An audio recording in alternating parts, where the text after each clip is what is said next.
Hello everyone, আমার একটি নতুন ভিডিওতে তোমাদের সকলকে জানাই অনেক স্বাগত।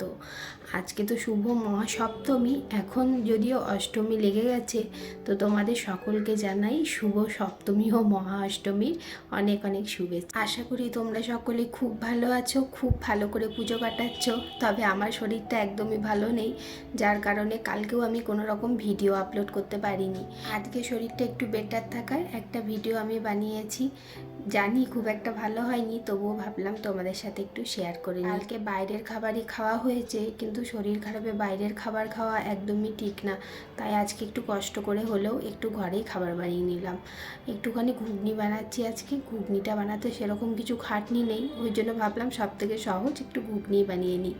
মটরটাকে একটু ভিজিয়ে রেখে দিয়েছিলাম আগের থেকে, তারপরে মটরটার মধ্যে একটু নুন আর একটুখানি পেঁয়াজ দিয়ে ওটাকে সিটি মেরে নিয়েছি।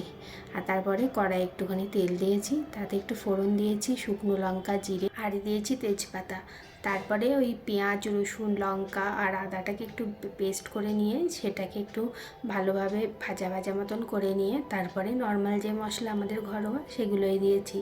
একটু টমেটো কুচি করে রেখেছিলাম সেটা, একটু জিরে গুঁড়ো, ধনে গুঁড়ো, হলুদ গুঁড়ো আর একটুখানি চিনি আর সামান্য একটু নুন দিয়েছি যাতে টমেটোটা গলে যায়। মটরে তো নুন দেওয়া আছে, এতে আবার বেশি নুন দিলে নুন চটা হয়ে যাবে আর সেটা খেতে একদম ভালো লাগবে না।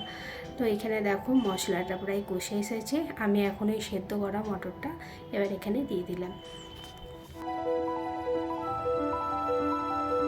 এরপর উপর থেকে একটুখানি গরম মশলা দিয়ে ঘুগনিটার সাথে ভালো করে মিশিয়ে দিয়ে ঢাকা দিয়ে একটুখানি এটাকে ফুটতে দেবো। ও বাবা, বাইরে দেখছি কিসের বাজি ফুটছে, চলো দেখে আসি কী জন্য বাজি ফুটছে সেটা ঠিক বুঝতে পারলাম না, তবে মাঝে মধ্যে এরকম বাজি ফুটতেই থাকে। চলো এবার ঘুগনিটা এখন হয়ে গেছে, আমি ঢাকাটা খুলে নিলাম আর উপর থেকে একটুখানি ধনেপাতা দিয়ে দেবো। তারপরে এটাকে ঘুগনিটার সাথে একটু ধনেপাতাটা মিশিয়ে নিয়ে ঘুগনিটাকে নামিয়ে দেবো। ভিডিওটা তাহলে আজকে এখানেই শেষ করছি। সবাই খুব ভালো থাকবে, সুস্থ থাকবে, আর ভিডিওটা কেমন লাগলো কমেন্ট করে অবশ্যই জানাবে।